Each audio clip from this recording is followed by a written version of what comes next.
ഇന്നേ വരെ ഞാനൊരു മതത്തിനെതിരെ ഒരു അക്ഷരം വേണ്ടിയില്ല. പിന്നെ നമ്മളോട് എന്താ പ്രശ്നം? ഇവിടെ മോദി ചെയ്യുന്ന നന്മ പറഞ്ഞാൽ, നമ്മുടെ രാജ്യത്തിന് അനുകൂലമായിട്ട് പറഞ്ഞാൽ, പഹൽഗാമിൽ കൊല ചെയ്തത് തീവ്രവാദികളാണ് എന്നുള്ളത് ജിഹാദികളാണ് എന്ന് പറയുമ്പോൾ ആ യാഥാർത്ഥ്യങ്ങൾ പറയുമ്പോൾ ആണ് ഇവർക്ക് വലിയ മുസ്ലിമായ ഫസൽ കാരാട്ട് എന്തുകൊണ്ട് RSSനെ സപ്പോർട്ട് ചെയ്യുന്നു എന്നുള്ളതാണ് ചോദ്യം. നമുക്കൊരു ആത്മവിശ്വാസം അവിടെ RSS ഉണ്ട്. ഈ സാധാരണ ആളുകളെ കലാപത്തിലേക്ക് ഇറക്കിയാലേ ഗവൺമെന്റിന് നിയന്ത്രിക്കാന്നുള്ള പ്രശ്നം. എന്നാൽ ഇവിടെ RSS ജനങ്ങൾക്കിടയിൽ രാജ്യസ്നേഹികളായിട്ടുള്ള വലിയൊരു സമൂഹത്തിന് ഉണ്ടാക്കിയെടുത്താൽ, ഒരു സ്വിച്ച് ഇട്ടാൽ ഈ കലാപകാരികൾക്കെതിരെ നിൽക്കാൻ ജനങ്ങളുണ്ട്. ഗവൺമെന്റിന് ചെയ്യാൻ പറ്റുന്നതിനപ്പുറം ഒരു സാധനം RSS ഇവിടെ ചെയ്യും. ഇവിടെ ഒരു സുഡാപ്പി ഇറങ്ങിയിട്ട്, ഒരു ജിഹാദി ഇറങ്ങിയിട്ട്, ഒരു രാജ്യവിരുദ്ധർ ഇറങ്ങിയിട്ട് ഇവിടെ ഒരു ചുക്കും നടക്കൂലെന്ന്. കേരളത്തിന്റെ ഭാവി എന്താവും 5 വർഷത്തിന് ശേഷം? 5 വർഷം കൊണ്ട് എന്താണ് UDF, എന്താണ് മുസ്ലിം ലീഗ്, എന്താണ് മുസ്ലിം ലീഗിന്റെ വർഗീയത എന്നുള്ളത് കേരള ജനത കൃത്യമായിട്ട് തിരിച്ചറിയും. സ്വാഭാവികമായിട്ട് കോൺഗ്രസ് എവിടെ ഭരിച്ചാലും കട്ടുമുടിക്കൽ സംവിധാനമുണ്ട്. ഇവര് ഭരിച്ചെടുത്തൊക്കെ പിന്നെ കുളം തോണ്ടലാണ് സാധാരണ ഉള്ളത്. രാജ്യം മൊത്തം ഭരിച്ച് കട്ട് മുടിച്ച് കട്ട് ഇവര് ഭരിച്ചിട്ട് രാജ്യം വളർന്നില്ല. ഇവര് ഭരിച്ചിട്ട് കുടുംബമല്ലേ വളർന്നില്ലൂ, കുടുംബം മാത്രം, കുടുംബവും കുടുംബത്തിലെ നേതാക്കന്മാര്, ആ ടൈപ്പ് ടീം. ഇപ്പൊ ശശി തരൂർ മികച്ച ഒരാളാണ്, പക്ഷെ ആ ചേർന്ന സ്ഥലം മാറിപ്പോയിന്നറിയുന്നു. കോൺഗ്രസ് ഉപയോഗിച്ചിട്ടേ രാഹുൽ ഗാന്ധി ചവിട്ടിക്കൂട്ടി ഒരു മൂലയിലേക്ക് ഒതുങ്ങാം. എന്നിട്ടും ആ പാവം എന്തൊക്കെയോ പറഞ്ഞ് രാഹുൽ ഗാന്ധിന്റെ വാലും പിടിച്ച് നടക്കണം. എന്തിനാന്ന് മനസ്സിലാവും. ഇവര് മാറി മാറി ഭരിച്ചതിൽ പ്രധാനമായിട്ട് ഈ ഒരു ഭരണ നേട്ടം എന്ന് പറയുന്നത് ഒരു ഉണ്ടേ. പക്ഷെ അപ്പൊ കേരളത്തിന്റെ ഭാവി എന്താവും 5 വർഷത്തിന് ശേഷം? അല്ല, 5 വർഷം കൊണ്ട് എന്താണ് UDF, എന്താണ് മുസ്ലിം ലീഗ്, എന്താണ് മുസ്ലിം ലീഗിന്റെ വർഗീയത എന്നുള്ളത് കേരള ജനത കൃത്യമായിട്ട് തിരിച്ചറിയും. പിന്നെ സ്വാഭാവികമായിട്ട് കോൺഗ്രസ് എവിടെ ഭരിച്ചാലും കട്ടുമുടിക്കൽ സംവിധാനം ഉണ്ട്. ഇവിടെ ഇപ്പം ഇങ്ങോട്ട് വന്നിട്ടേ ഉള്ളൂ. അത് നമ്മളിപ്പം പറയുന്നില്ല. ആ കട്ടുമുടിക്കലൊക്കെ ഏത് രീതിയിൽ പോകുന്നൊക്കെ നമുക്ക് കാണാം. ഇവര് ഭരിച്ചെടുത്തൊക്കെ പിന്നെ കുളം തോണ്ടലാണ് സാധാരണ ഉള്ളത്. രാജ്യം മൊത്തം ഭരിച്ച് കട്ട് മുടിച്ച് കട്ട് കുടുംബം. ഇവര് ഭരിച്ചിട്ട് രാജ്യം വളർന്നില്ലല്ലോ. ഇവര് ഭരിച്ചിട്ട് കുടുംബമല്ലേ വളർന്നില്ലൂ, കുടുംബം മാത്രം, കുടുംബവും കുടുംബത്തിലെ നേതാക്കന്മാര്, ആ ടൈപ്പ് ടീം. നമ്മുടെ കേരളത്തിലൊരു ചിത്രം വ്യക്തമാകുക, അതായത് UDFോ LDFനെ നമ്മൾ കണ്ടു, കഴിഞ്ഞ 10 വർഷം നമ്മൾ കണ്ടു. ഇനി നമ്മൾ UDFനാണ് കാണുന്നത്. UDFും ഒരു ഉണ്ടേ കേരളത്തിന് പ്രത്യേകമായിട്ട് ചെയ്യാൻ പോകുന്നില്ല. ഈ ഒരു പ്രധാനപ്പെട്ട ഒരു പ്രശ്നമുണ്ട്. അതായത് കേരളത്തിൽ എന്തോ വികസനം ഉണ്ട്. കേരളത്തിലെ വികസനം എന്ന് പറഞ്ഞാൽ ഇവിടെയുള്ള ഇടതോ വലതോ ഉണ്ടാക്കിയ വികസനമല്ല, മറിച്ച് നമ്മുടെ നാട്ടിലുള്ള ആളുകൾ ഗൾഫ് രാജ്യങ്ങളിലും യൂറോപ്യൻ രാജ്യങ്ങളിലും ലാറ്റിൻ അമേരിക്കൻ രാജ്യങ്ങളിലും ലോകം മൊത്തം ജോലിക്ക് പോയിട്ട് അവരെ വേണ്ടപ്പെട്ടവർക്ക് വേണ്ടി പണം അയച്ചു കൊടുത്ത് അവരെ പണം കൊണ്ട് വളർന്നൊരു കേരളമാണിത്. ഇത് UDFനോ LDFനോ അവകാശപ്പെടാനുള്ള ഒരു കേരളം അല്ലത്. ഇവർ മാറി മാറി ഭരിച്ചതിൽ പ്രധാനമായിട്ട് ഈ ഒരു ഭരണനേട്ടം എന്ന് പറയുമ്പോൾ ഒരു ഉണ്ടയില്ല. ഭരണനേട്ടം എന്ന് പറയണമെങ്കിൽ ഇവിടെ വലിയ വ്യവസായങ്ങൾ, വലിയ വികസനങ്ങൾ, വലിയ ബിസിനസ്സുകൾ, വലിയ സംവിധാനങ്ങൾ കൊണ്ടുവരണം. അപ്പോൾ ഇവിടെ പലരും പറഞ്ഞേക്കാം ഇവിടെ അങ്ങനെ സൗകര്യമില്ല, ഇവിടെ IT മേഖല വികസിപ്പിച്ചോടെ എന്താ ഒരു ബാംഗ്ലൂർ എന്തുകൊണ്ടാണ് കേരളത്തിൽ ഉണ്ടാകത്ത്? ഇവിടെ അത്രയും കാലം ബാംഗ്ലൂർ ഒക്കെ പൊട്ട വയനാട് കേന്ദ്രീകരിച്ചൂടെ? സകല സൗകര്യങ്ങൾ ഒരുക്കി കൊടുത്താൽ പറയാം. വെള്ളമില്ല അവിടെ, എല്ലാ സൗകര്യങ്ങളും, സ്ഥലമല്ലേ, ഏക്കർ കണക്കിന്, എത്ര ഏക്കർ സ്ഥലമാണെങ്കിലും വയനാട്ടിൽ നിൽക്കൂലേ? അവിടെ അത്യാഡംബര ഹോട്ടലുകൾ വരൂലേ? ഒരു സൗകര്യം ഗവൺമെന്റ് ചെയ്യായിട്ടല്ലേ? എന്തുകൊണ്ട് ബാംഗ്ലൂർ എന്ത് പ്രത്യേകത? ഒരു പ്രത്യേകതയില്ല. ആ IT സംവിധാനം മൊത്തം വന്ന് എന്താണ് സകല ഗവൺമെന്റ് എല്ലാ രീതിയിലും സപ്പോർട്ട് ചെയ്തു. കേരളം എന്തുകൊണ്ട് ഇത്രയും കാലമായിട്ട് വലിയൊരു വികസന പദ്ധതി അല്ലെങ്കിൽ ഒരു IT ഹബ്ബ് എടുത്ത് ബാംഗ്ലൂർ പോലെ നമ്മുടെ കേരളത്തിൽ ഒരു സ്ഥലം പോലും എന്തുകൊണ്ട് വന്നില്ല? സ്ഥലമല്ല എന്ന് പറയുന്നത്. വയനാട്ടിലൊക്കെ ഏക്കർ കണക്ക് സ്ഥലം എവിടെ ഉണ്ടെങ്കിലും അത് ഡെവലപ്പ് ആവും. എല്ലാ വികസനത്തിനും കൃത്യമായി തടയിടുന്നുണ്ട് എന്നുള്ളതാണ്. ആ ഒരു പേടിയുണ്ടല്ലോ, കേന്ദ്രത്തിന്റെ ഒരു വികസനം വരരുത് എന്നുള്ളത്. ടെക്സിന്റെ ഒക്കെ ഇവിടെ ജോലി ഉണ്ടായിട്ട് അങ്ങ് ഓടിച്ചതല്ലേ എത്ര ആളുകളെ ജോലി. ഇവിടെ ഇടതോ വലതോ ഒരു പ്രത്യേക രീതിയിൽ ഇവിടെ ഒരു വികസനം കൊണ്ടുവന്നില്ല. ഇവരേതായ ഒരു ദീർഘവീക്ഷണത്തൊന്നും കാലക്രമേണ നമ്മളിൽപ്പെട്ട സാധാരണ ആളുകൾ പ്രവാസികളായിട്ട് ഗൾഫിലും യൂറോപ്പിലൊക്കെ പോയിട്ട് അവരാൽ നമ്മളവിടെ കുറെ ബിൽഡിങ്ങുകൾ, ഇവിടെ കുറെ റെസ്റ്റോറൻറ്റുകൾ, ഇവിടെ കുറെ മാളുകൾ, ആ മാളുകളൊക്കെ ഇവിടെ വിജയിക്കുന്നുണ്ട്. അതൊന്നും ഭരണ നേട്ടോ അതൊന്നുമല്ല. ഭരണ നേട്ടമാണെങ്കിൽ എവിടെ മറ്റൊരു ബാംഗ്ലൂർ, എവിടെ മറ്റൊരു പ്രധാനപ്പെട്ട നഗരം, ഒരു പ്രധാനപ്പെട്ട ഒരു മേഖല, എന്താണ് ഇവര് കൊണ്ടുവന്നൊരു സംഭവം? നമ്മുടെ കുട്ടികളെ ഒന്നും പുറത്തു വിടാതെ നമ്മുടെ നാട്ടിൽ പിടിച്ചു നിർത്താൻ പറ്റുന്നില്ല. എത്ര യുവാക്കളുണ്ടെന്ന് കേരളത്തിൽ, എല്ലാവരും ഇവിടെ നിന്ന് പോവുകയാണ്. അതായത് ദിനം പ്രതി ഇവിടുന്ന് ആയിരക്കണക്കിന് ആളുകൾ കയറിക്കൊണ്ട് ഓരോ അവസരം എന്ത് അവസരം എന്നുള്ളത്. ഇവിടെ ഇടതും വലുതും ഒന്നും ചെയ്തിട്ടില്ല. ഇത് നമ്മൾ വെറുതെ പറയല്ല. നമ്മളോട് തർക്കിക്കാൻ വരുന്ന ആളുകളോട് ചോദിച്ചാൽ മതി, ഒരു പ്രായമുള്ള ആളാണെങ്കിൽ നിങ്ങൾ മകനാണ് യൂറോപ്പിലറിയോ അല്ലെങ്കിൽ ഗൾഫിലറിയോ, ഇനി നമ്മളെ കൂടെ ഉള്ള ഒരാൾ വന്നിട്ട് എന്തെങ്കിലും തർക്കിച്ചാൽ UDF LDF അല്ല നിങ്ങളെവിടെ ജോലി, ഞാൻ പുറത്താണ്, അതന്നെയല്ലേ പരാജയം. അത് തന്നെയാണല്ലോ UDFന്റെ LDFന്റെ പരാജയം. മറ്റു സ്ഥലങ്ങളിൽ പോയിട്ട് അവിടുത്തെ കമ്പനികളിലെ മേധാവി പൊസിഷനുകളിൽ വരെ ഇരിക്കുന്നത് മലയാളികളാണ്. അവരുടെ ആ ഒരു കാലിബറിനെ ഞാൻ മനസ്സിലാക്കിയെടുത്തോളം ഇവിടെ അറിയാം IT ഹബിന് വലിയ സാധ്യത ഉണ്ട്, കാരണം ഇവിടെ സൗകര്യങ്ങളുണ്ട്, എത്ര സ്ഥലം വേണമെങ്കിലും കൊടുക്കാൻ പറ്റും. ഇവിടെ അത്രത്തോളം എഡ്യൂക്കേറ്റഡ് ആയിട്ടുള്ള വിദ്യാർത്ഥികളുണ്ട്, ആളുകളുണ്ട്. അപ്പോൾ ഇവിടെ അതായത് ലോകത്തെ വൻകിട ഗൂഗിളിന് പോലും ഇങ്ങോട്ട് വരാൻ പറ്റും. അതിന് എന്ത് ചെയ്യണം? അങ്ങോട്ട് പോയിട്ട് എല്ലാ സൗകര്യവും തരാന്ന് പറഞ്ഞിട്ട് നിരന്തരം അങ്ങോട്ട് അവരായിട്ട് പോയിട്ട് പറയണം, ഞങ്ങൾക്ക് മറ്റ് രാജ്യമോ മറ്റ് സംസ്ഥാനമോ മറ്റാളുകൾ തരുന്നതിൽ അധികം തരാന്ന് പറഞ്ഞാൽ ഇവിടെ ഏതും വരൂലേ. ഇവിടെ ലോകത്തെ ഏത് കമ്പനി ഇങ്ങോട്ട് വരും. പക്ഷെ നമ്മൾ അങ്ങോട്ട് പോയിട്ട് റിക്വസ്റ്റ് ചെയ്ത് ക്ഷണിച്ചു കൊണ്ടുവരണം. ഇവര് കരുതുന്നവർക്ക് അങ്ങോട്ട് വന്നോളുന്ന, അങ്ങനല്ല. അതാണെങ്കിൽ സമരവും അതും അതിന്റെ അപ്പുറമാണത്. അപ്പോൾ ഇവിടെ UDF ഇപ്പോ ഒരു പ്രത്യേകത എന്താ വെച്ചാൽ ഈ കാലഘട്ടം വളരെ സ്പീഡാണ്. അതായത് നമ്മുടെ ഫോണിലെല്ലാം ലോകം അറിയാം. അപ്പൊ ലോകം കാണുന്ന ഈ പുതുതലമുറ മനസ്സിലാക്കുക UDFും LDFും ഇവിടെ ഭരിച്ചിട്ട് ഒന്നും ചെയ്യുന്നില്ല. അപ്പോഴാണ് നമ്മളിവിടെ മോദിന്റെ ഒരു മാറ്റം, മോദി UPI ലോകം മൊത്തം പറഞ്ഞു കൊടുക്കുകയാണ്, മോദി AI കുറിച്ച് ലോകത്ത് ഏറ്റവും വലിയ സമ്മേളനം ഇവിടെ നടത്തുകയാണ്. അങ്ങനെ അപ്പോൾ ഓരോ മേഖലയും ഇവിടെ വലിയ രീതിയിൽ ഡെവലപ്പ് ആവുകയാണ് രാജ്യത്ത്. നമ്മളെ എയർപോർട്ടുകളൊക്കെ അന്താരാഷ്ട്ര നിലവാരത്തിലേക്ക് എയർപോർട്ടുകളാവുകയാണ്. അങ്ങനെ എല്ലാ, അതായത് എയിംസ്, അങ്ങനെ എല്ലാ ആരോഗ്യ മേഖല, വിദ്യാഭ്യാസ മേഖല, എല്ലാ മേഖലയും വളരെയാണ് വലിയ രീതിയിൽ. കേരളം ഒരു മൂലയിലേക്ക് ഒതുങ്ങല്ലേ? കേരളത്തിലല്ലേ വലിയ എഡ്യൂക്കേറ്റഡ് ആയിട്ടുള്ള ആളുകൾ ഉള്ളത്, അതായത് ടൂറിസം സാധ്യതകളുള്ള ഒരു സ്ഥലമാണ്. ഇവിടെ ടൂറിസം വലിയ രീതിയിൽ സാധ്യത. ഇവിടെ വരുന്ന ആളുകളെ തന്നെ പോലീസ് എങ്ങനെ ഡീൽ ചെയ്യുന്നത്, മറ്റേപോലെ എങ്ങനെ ഡീൽ ചെയ്യുന്നുള്ളത് ഭയങ്കര പ്രശ്നമല്ലേ?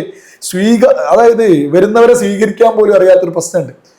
ഇതൊക്കെ ഭരണത്തിന്റെ പ്രശ്നങ്ങളാണ്. ഈ ഭരണം കൂടുതൽ സൗകര്യം കൊടുക്കണം, ആളുകൾ വരും. കേരളത്തിലൊക്കെ ഒരു വലിയ ടൂറിസം മേഖല ആക്കാൻ പറ്റും, വലിയ IT ഹബ് ആക്കാൻ പറ്റും, വലിയ മാറ്റങ്ങൾ കേരളത്തിൽ കൊണ്ടുവരാൻ പറ്റും. അതായത് സമാനതകളില്ലാത്ത രീതിയിൽ കേരളം വളരും. പക്ഷെ അതിന് നിലവാരമുള്ള ലീഡേഴ്സ് കേരളത്തിൽ അത് നിലവിൽ UDFലോ LDFലോ ഇല്ല എന്നുള്ളതിൽ ഒരു തർക്കമില്ലാത്ത വിഷയമാണ്. അതേസമയത്ത് BJP എടുത്ത് നോക്കിയ രാജീവ് ചന്ദ്രശേഖർ വലിയൊരു ഉദാഹരണമായിട്ട് ഇവിടെ ഉയർത്തിപ്പിടിക്കാൻ പറ്റും. നമ്മളിതൊക്കെ ഈ വീക്ഷിക്കുകയാണല്ലോ, നമ്മളിങ്ങനെ ഇതെല്ലാം നോക്കുകയാണ്, ആര് വന്നാൽ നമ്മളെപ്പോഴും നോക്കുമ്പോ ഇപ്പൊ പുതിയ തലമുറയിലെ ആളുകൾ പോലും നമ്മൾ നോക്കിയിട്ട് കാണുകയാണ് ഇതാക്കാൻ. ഇപ്പൊ ശശി തരൂര് മികച്ച ഒരാളാണ്, പക്ഷെ ആ ചേർന്ന സ്ഥലം മാറിപ്പോയി എന്നറിയുന്നുണ്ട്. മുപ്പരങ്ങ് ഒതുക്കിലേ, ശശി തരൂരിനെ ഒതുക്കിലേ എത്ര ഉപയോഗിക്കാൻ പറ്റും? കാലിബറിന്റെ ഒരു 10% പോലും ഉപയോഗിക്കുന്നില്ല. അപ്പൊ ആ ശശി തരൂർ ഉണ്ടെങ്കിൽ ഇവിടെ ഉള്ളൊരു പുതുതലമുറ വലിയ രീതിയിൽ മാറ്റായിരിക്കും. കോൺഗ്രസ് ഉപയോഗിച്ചിട്ടേ അല്ല, രാഹുൽ ഗാന്ധി ചവിട്ടിക്കൂട്ടി ഒരു മൂലയിലേക്ക് ഒതുങ്ങുക. എന്നിട്ടും ആ പാവം എന്തൊക്കെയോ പറഞ്ഞ് രാഹുൽ ഗാന്ധിന്റെ വാലും പിടിച്ച് നടക്കുകയാണ്. എന്തിനാന്ന് മനസ്സിലാകുന്നില്ല. അല്ല, യാഥാർത്ഥ്യമാണ്. നമ്മൾ ഒരു ലീഡേഴ്സിനെ നമ്മൾ നോക്കല്ലോ, നമ്മളൊക്കെ ഇത് ഇങ്ങനെ വീക്ഷിക്കല്ലേ. നമ്മളിപ്പോ പ്രത്യേകിച്ച് യങ്സ്റ്റേഴ്സിനോട് രാഷ്ട്രീയം സംസാരിക്കുമ്പോൾ എല്ലാവരും പറയും ഞാൻ രാഷ്ട്രീയം ഇല്ല എനിക്ക്, കാരണം അവർക്ക് നല്ല റോൾ മോഡൽസ് ഇല്ല. അവര് എഡ്യൂക്കേറ്റഡ് ആയ ഒരു രാഷ്ട്രീയ നേതാവിനെ നമുക്ക് ഇത് കാണിച്ചു കൊടുക്കാൻ കുറവാണ്.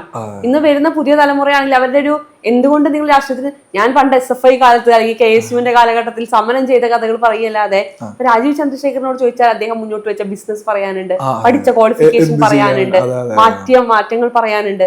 പക്ഷെ ഇന്ന് ആരാണ് അങ്ങനെ ക്വാളിഫൈഡ് ആയിട്ടുള്ളത്?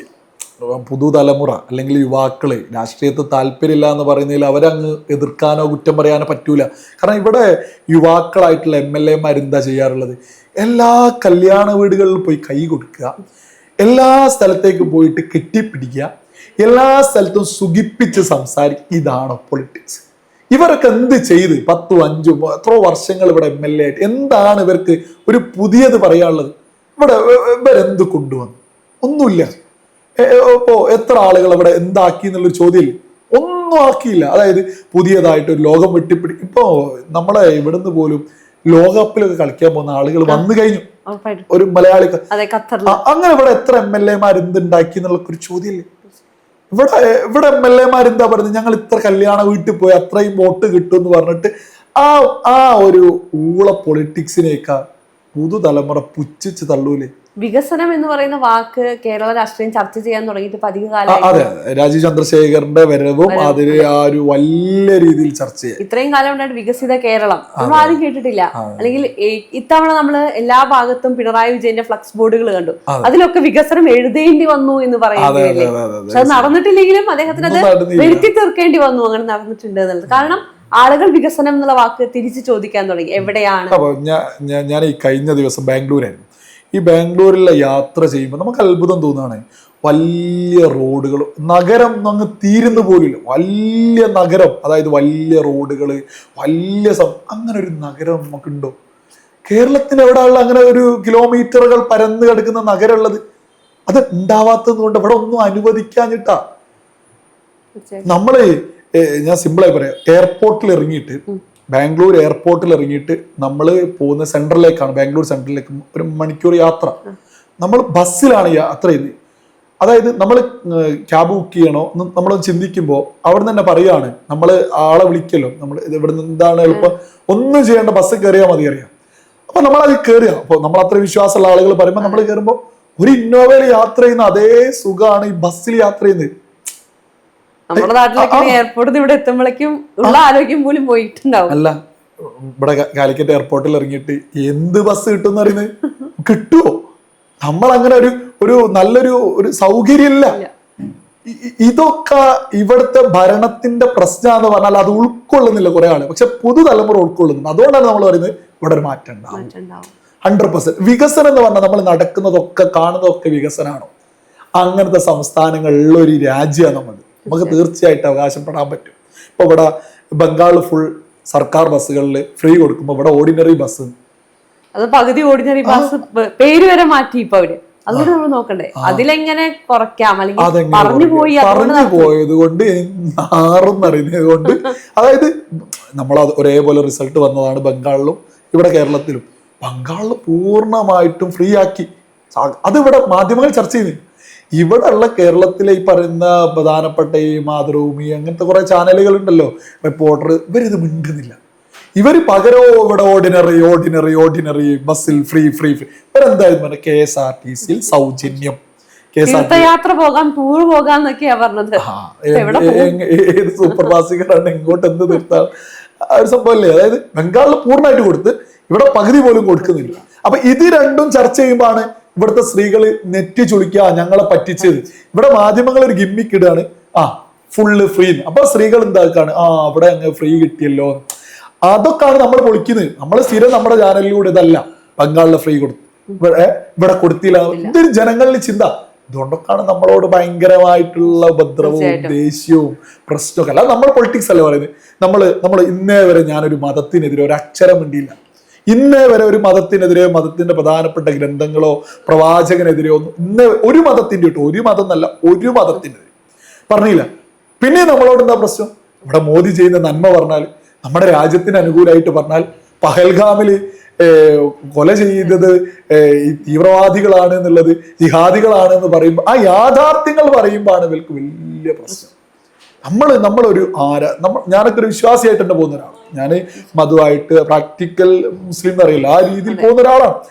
നമ്മളൊന്നിനെതിരല്ല, നമ്മളെതിരുള്ള രാജ്യത്തിനെതിരെ നിന്നാൽ നമുക്ക് അതെതിരെ തന്നെയാണ്. നമുക്കിവിടെ രാജ്യം ഉണ്ടെങ്കിലേ നമുക്ക് ജീവിക്കാൻ പറ്റൂ.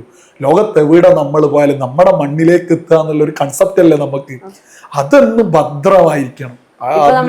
ഇപ്പൊ ഈ അടുത്ത് നമ്മൾ കണ്ടു RSSന്റെ പരിപാടിയില് മൂന്ന് VC-മാർ പങ്കെടുത്തതുമായി ബന്ധപ്പെട്ടിട്ട് വലിയ തരത്തിലുള്ള വിവാദം UDFന്റെ ഭാഗത്തു നിന്നും മുസ്ലിം ലീഗിന്റെ ഭാഗത്തു നിന്നും ഉണ്ടായി.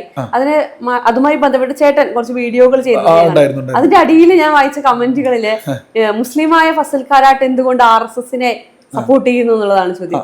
അത് വളരെ ലളിതാണ് ഉത്തരം എന്ന് പറയുന്നത്. അതായത് നമ്മൾ ഈ തൊട്ടടുത്ത ഒരു ഉദാഹരണം എടുക്കുക. ബംഗ്ലാദേശിൽ വലിയ കലാപുണ്ടായി. ഷെയ്ഖ് ഹസീന എന്ന് പറയുന്നത് നമുക്കറിയാം വളരെ വലിയ രീതിയിലാണ് വികസനവും എല്ലാ കാര്യങ്ങളും ചെയ്തിട്ടുണ്ട്. അതായത് ബംഗ്ലാദേശിന് ഒരു വലിയൊരു മാറ്റം കൊണ്ടുവന്ന ഒരാളാണ് ഷെയ്ഖ് ഹസീന എന്ന് പറയുന്നത്. ഈ പ്രത്യേകം ഓർക്കണത് ഒരു മുസ്ലിമാണ് ഷെയ്ഖ് ഹസീന. എല്ലാം പക്ഷെ തീവ്ര ചിന്ത അംഗീകരിക്കുന്നില്ല. ജമാഅത്തെ ഇസ്ലാമിനെ നിരോധിച്ചിട്ടുണ്ട്. അപ്പൊ ഈ പറഞ്ഞ ജമാഅത്തെ ഇസ്ലാമിയൊക്കെ നേതൃത്വം കൊടുത്ത് അവിടെ എന്താക്കി, സാധാരണ ആളുകളെയും കൂടി ഇളക്കി വിട്ടി വലിയ കലാപം ഷെയ്ഖ് ഹസീന അടി പതറി അങ്ങ് വീണിട്ട് നമ്മുടെ രാജ്യമാണ് അഭയം കൊടുത്തത്. ഇതൊക്കെ നോക്കി കാണുമ്പോൾ നമുക്കൊരു ആത്മവിശ്വാസമാണ്. ഇവിടെ RSS ഉണ്ട്. അതായത് ഈ സാധാരണ ആളുകളെ കലാപത്തിലേക്ക് ഇറക്കിയാൽ ഗവൺമെന്റിന് നിയന്ത്രിക്കുക എന്നുള്ള പ്രശ്നമുണ്ട്.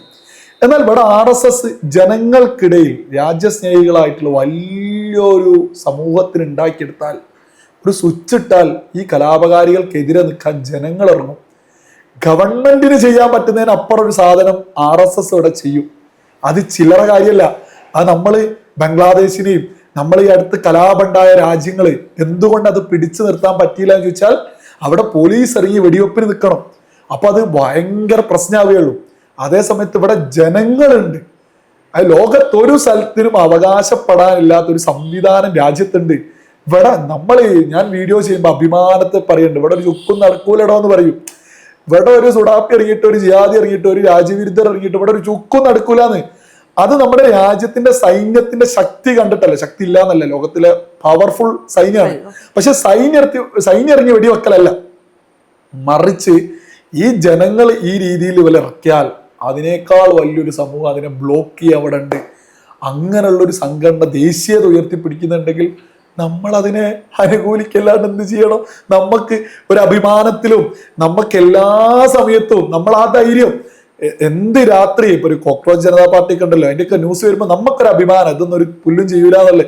അത് വേറെ ഒന്നുകൊണ്ടല്ല, ഇങ്ങനെ അതായത് ജനങ്ങൾ ഇറങ്ങിയാൽ അതിനേക്കാൾ അപ്പുറം ദേശീയത ഉയർത്തിപ്പിടിക്കപ്പെട്ട ഒരു സമൂഹമുണ്ട്, വലിയൊരു ജനാവലി ഉണ്ട് എന്ന് പറയുന്നത്. അത് ഒരാൾക്ക് പോലും കണക്ക് കൂട്ടാൻ പറ്റുന്നതിലപ്പുറം, അതായത് രാജ്യത്തിന്റെ എതിരാളികൾ കണക്ക് കൂട്ടുന്നതിന്റെ ഒരു 10,000 അടി ഉയരത്തിൽ നിൽക്കാൻ പറ്റുന്ന ഒരു സംവിധാനം ഇവിടെ ഉണ്ടാകുമ്പോൾ നമ്മൾ എന്തിനാ അതിനെ എതിർക്കണം? നമ്മൾ അതിനു വേണ്ടിയിട്ടല്ലാണ്ട് അപ്പൊ ഇതിനെ വർഗീയവൽക്കരിക്കുക, അതൊക്കെ ചെയ്യുന്ന പോലെ ലക്ഷ്യം എന്താ? രാജ്യത്തിനെതിരെ നിൽക്കുക എന്നുള്ളതല്ലേ. ഇപ്പൊ RSS ഇവിടെ അത്രയും കാലം രാജ്യം ഭരിക്കുന്നതിൽ പ്രധാന പങ്ക് RSS വഹിക്കുന്നുണ്ട്. അതൊരു യാഥാർത്ഥ്യമാണ്. RSS കാരനാണ് രാജ്യത്തിന്റെ പ്രധാനമന്ത്രി, RSS ആണ് രാഷ്ട്രപതി, സകലതും RSS ആണ്. എന്നിട്ട് ഇവിടെ ആർക്കൊന്നും പ്രശ്നമുണ്ട്? ഇവിടെ ജനാധിപത്യല്ലേ, മതേതരത്തില്ലേ, ഇവിടെ എല്ലാ സംവിധാനവും ഇല്ലേ, ഇവിടെ എല്ലാ സ്വാതന്ത്ര്യവും ഉണ്ട്. ഇവിടെ ഗൾഫ് രാജ്യങ്ങളിലൊക്കെ ഉള്ളതിനേക്കാൾ എത്ര സ്വാതന്ത്ര്യം, എത്ര സൗകര്യം, എത്ര സൗകര്യങ്ങൾ ഇവിടെ ഉണ്ട്. ഇവിടെ അത്രയും സുന്ദരമായ ഒരു രാജ്യമാണ്. അവിടെ നിന്നിട്ട് ഇവിടുത്തെ ഒരു പ്രധാനപ്പെട്ട സംഘടനക്കെതിരെ ഇവരെ കൊണ്ടൊന്നും ചെയ്യാനാവില്ല എന്നുള്ളത് മറ്റൊരു യാഥാർത്ഥ്യം. പക്ഷെ കേരളത്തില് ഇത് കുറെ ആളുകൾ കൂട്ടമായിട്ട് ആക്രമിക്കും. നമ്മൾ പലപ്പോഴും ആരും ഇതൊന്നും തിരിച്ചു പറയാൻ കാണാറില്ല. അപ്പൊ നമ്മളിതൊക്കെ എന്നെ കൊണ്ടാകുന്ന എന്തെങ്കിലും ഒന്ന് ഞാൻ ചെയ്യണ്ടേ? നമ്മൾ ഭാഗ്യം കൊണ്ട് ഈ ഒരു രാജ്യത്ത് തന്നെ ജനിച്ച് ഈ രാജ്യത്തിന് വേണ്ടി നമ്മളെ ജീവിതം കൊണ്ട് എന്തെങ്കിലുമൊക്കെ ചെയ്യണ്ടേ? എന്തെങ്കിലും. അപ്പൊ എന്നാൽ കഴിയുന്നതാണ്. ഇപ്പൊ RSSനെതിരെ ഒരാൾ പറഞ്ഞു കഴിഞ്ഞാൽ അതങ്ങനല്ല. ഈ സംവിധാനം ഉള്ളത് കൊണ്ടാണ് ഇവിടെ ഒരു എന്ത് വന്നാലും പ്രതിരോധിക്കാൻ പറ്റുക. എന്തിനേയും പ്രതിരോധിക്കാൻ ഇവിടെ ഒരു സംവിധാനം. അപ്പൊ ഇതിനൊക്കെ വേണ്ടി നമ്മൾ എന്തെങ്കിലും ചെയ്യണ്ടേ? അപ്പൊ നമ്മളെ ജീവിതം കൊണ്ട് ഇപ്പൊ ഞാൻ ഈ ഒരു കാര്യത്തിന് വേണ്ടി എന്നെ കൊണ്ട് എന്ത് ചെയ്യാൻ പറ്റുമോ ഞാൻ അത് പരമാവധി ചെയ്ത് മുന്നോട്ട് പോകണമെന്ന് ആഗ്രഹിക്കുന്നത്. പക്ഷെ ഞാൻ പറയട്ടെ, RSSനെ കുറിച്ചിട്ടൊക്കെ ഇപ്പൊ എന്റെ ഒരു കുട്ടിക്കാലം ഒക്കെ എടുക്കുമ്പോ നമുക്കറിയാം, നമ്മൾ കേട്ട വാർത്തകളെല്ലാം ഭയങ്കര ഭീതിപ്പെടുത്തുന്നതാണ്. RSS എന്ന് പറഞ്ഞു കഴിഞ്ഞാൽ കൊല്ലും, അല്ലെങ്കിൽ അപകടമാണ്, പേടിക്കേണ്ട പാർട്ടിയാണ്. ഇന്നും നമ്മൾ ഒരുപാട് പേരോട് സംസാരിക്കുമ്പോൾ നമുക്ക് കിട്ടുന്ന വലിയൊരു ഫീഡ്ബാക്ക് ഉണ്ട്. സംഘത്തെ കുറിച്ച് അറിയാത്തവരെല്ലാവരും പറഞ്ഞു വെക്കുന്നത് അതെന്തോ വലിയ പ്രശ്നം പിടിച്ച ഒരു സംഭവമാണ് എന്നുള്ളതാണ്. പക്ഷെ സംഘത്തെ അറിഞ്ഞവർ ഒരിക്കലും അങ്ങനെ പറയില്ല. എങ്ങനെയാണ് ചേട്ടൻ സംഘത്തെ അറിയുന്നത്? അല്ല, ഞാൻ അറിയാൻ ശ്രമിച്ചതാണ്. ഞാൻ ഓൾറെഡി കോളേജ് പഠിക്കുന്ന കാലം മുതലേ തന്നെ ഇവിടുത്തെ പ്രമുഖ മാധ്യമങ്ങളെയോ ഇങ്ങനെ ആരും വിശ്വാസ്യതല്ല. കാരണം നമ്മൾ പല നാഷണൽ ന്യൂസുകൾ നോക്കുമ്പോൾ, അന്താരാഷ്ട്ര ന്യൂസ് നോക്കുമ്പോൾ അവിടെ നല്ല മാറ്റമായിരിക്കും. ഇത് സിമ്പിളായിട്ട് പറഞ്ഞാൽ ഇസ്രായേലിലേക്ക് ഒരു ആക്രമണം നടത്തി എന്ന് പറഞ്ഞാൽ അങ്ങനെ ഒരു ആക്രമണം പോലും നടത്തിയിട്ടുണ്ടാവില്ല. പക്ഷെ ഇവിടെ ആക്രമണം നടത്തി അവിടെ ബെഞ്ചമിൻ നെതന്യാഹുവിനെ കൊന്നിട്ടുണ്ടാവും. അതാണ് ഇവിടുത്തെ ന്യൂസ്. ഒരു ഉദാഹരണം പറഞ്ഞതെന്നുള്ള സംഭവം. അപ്പോൾ ഇത്തരത്തിലായതുകൊണ്ട് നമ്മൾ ഇപ്പോൾ അവർ ഏറ്റവും കൂടുതൽ എതിർക്കുന്ന RSSനാണ്, മോദിനാണ്. നമ്മൾ കോളേജിലൊക്കെ പഠിക്കുന്ന സമയത്തെ നമ്മളിത് ഈ പൊളിറ്റിക്സ് ഒക്കെ നോക്കുന്നുണ്ട്. ഞാനൊക്കെ ഒരു വളരെ ചെറുപ്പം മുതലേ പൊതു പ്രവർത്തനം, പൊതു കാര്യങ്ങൾ ഇടപെട്ട് കാര്യങ്ങളൊക്കെ നോക്കി വരുന്ന ഒരാളാണ്. പത്രമാധ്യമങ്ങൾ നോക്കുക എന്നുള്ളതൊക്കെ ഒരു ഹോബി ആയിട്ട് കൊണ്ടുവന്ന ഒരാളാണ്. അപ്പോൾ നമ്മൾ നോക്കുന്ന സമയത്ത് RSSനെ നന്നായി എതിർക്കുമ്പോൾ സ്വാഭാവികമായിട്ട് നമ്മൾ അതിനെക്കുറിച്ച് പഠിച്ച് എന്താണ് ചെയ്യുന്നത്, എന്താണ് മുന്നോട്ട് പോകുന്നത്. ഇപ്പം നമ്മൾ പലപ്പോഴും നമ്മൾ ഇത് പറയുമ്പോൾ കൂടുതൽ ഇനിയും അറിയാണ്ടെന്നറിയാം. പക്ഷെ അത് വലിയ രാജ്യത്തിന് വേണ്ടി അത്രത്തോളം പ്രവർത്തിക്കുക എന്നുള്ളത് നമ്മളൊക്കെ വിചാരിക്കുന്നതിലപ്പുറത്ത് ഒരുപാട് ആളുകൾ ജീവിതം പോലും, പല ആളുകളും ഇവിടെ സ്വന്തം കുടുംബം സ്വന്തം കാര്യം എന്ന് പറഞ്ഞ് ജീവിക്കുന്നൊരു കാലമൊക്കെ ആണല്ലോ അത്. ഈ കാലത്തും രാജ്യമാണ് ഏറ്റവും വലുത്, അതിനു വേണ്ടി എന്തെങ്കിലും ചെയ്യണം, അങ്ങനത്തെ ഒരുപാട് ആളുകളെ നമ്മൾ പരിചയപ്പെടില്ല. നമ്മൾ പലപ്പോഴും അങ്ങനത്തെ ആളുകളോട് സംസാരിക്കുമ്പോൾ ഒക്കെ ഭയങ്കര നമുക്ക് തന്നെ ഒരു വെളിച്ചം വരും. ഇത്രയും മാറ്റാണോ ഇവിടെ, ഇത്രയുമാണോ ഇവരൊക്കെ ചെയ്യുന്ന ത്യാഗം എന്ന്. അപ്പൊ നമ്മൾ തന്നെ ചോദിക്കും, നമ്മളൊന്നും ചെയ്യുന്നത് തിരികെ ഉള്ളൂ എന്നുള്ളൊരു തോന്നലും. അപ്പൊ നമ്മൾ പണ്ട് മുതലേ ഇങ്ങനെ തന്നെയാണ്, നമ്മൾ അറിയാൻ ശ്രമിച്ചു എന്നുള്ളതാണ്. അല്ലാതെ ആരും വന്ന് എനിക്ക് ക്ലാസ് എടുത്ത് തന്നതോ ആരും എന്നോട് വന്നിട്ട് ഇങ്ങോട്ട് വരണമെന്നോ ഒരാളും പറഞ്ഞിട്ടില്ല, ഒരാൾ ആക്കിയിട്ടൊന്നുമില്ല. ഞാൻ അറിയാൻ ശ്രമിച്ചു, കൂടുതൽ ഞാൻ അറിഞ്ഞു എന്നറിയാം. ഞാൻ ഇപ്പോഴും ഇതുമായി ബന്ധപ്പെട്ട് ഞാൻ പലപ്പോഴും അത്ഭുതത്തോട് കൂടിയിട്ടാണ് നമ്മളെ ഈ ത്യാഗം ചെയ്യുന്ന ഓരോ ആളുകളെ നമ്മൾ കാണുന്ന ഒരു ലൈഫ്. സാധാരണ ഒരു കുടുംബത്തിൽ ഞാൻ സ്വാഭാവികമായിട്ട് കാണുന്ന എന്താ, കുടുംബം വളർത്താൻ ഓടുക, മിക്കവാറും നമ്മളൊക്കെ ഗൾഫിലേക്ക് ഓടി ജോലി ചെയ്യുന്ന ആളുകളാണ് കാണുന്നത്. ഒക്കെ ലക്ഷ്യം അവരുടെ കുടുംബം നന്നാക്കുക, നല്ല കാര്യമാണ് കേട്ടോ, എതിർത്ത് പറയല്ല. അപ്പൊ ഇതിലൊക്കെ അപ്പുറം ഈ മണ്ണ് നിലനിൽക്കണമെന്നും ഈ മണ്ണിന് സമാധാനം വേണമെന്നൊക്കെ വിചാരിച്ച് വലിയ നമ്മൾ എണ്ണിയാൽ പോലും തീരാത്തൊരു സമൂഹം ഇവിടെ ജീവിക്കുമ്പോൾ അത് വലിയൊരു അത്ഭുതവും നമുക്കത് അറിയും തോറും ഒരു സ്നേഹവും നമ്മൾ ചെയ്യുന്നതിൽ ഇനിയും പോരാന്നുള്ളൊരു തോന്നലും ആ ഒരു രീതിയിലാണ് നമ്മളിത് ഇങ്ങനെ മുന്നോട്ട് പോകുന്നത്.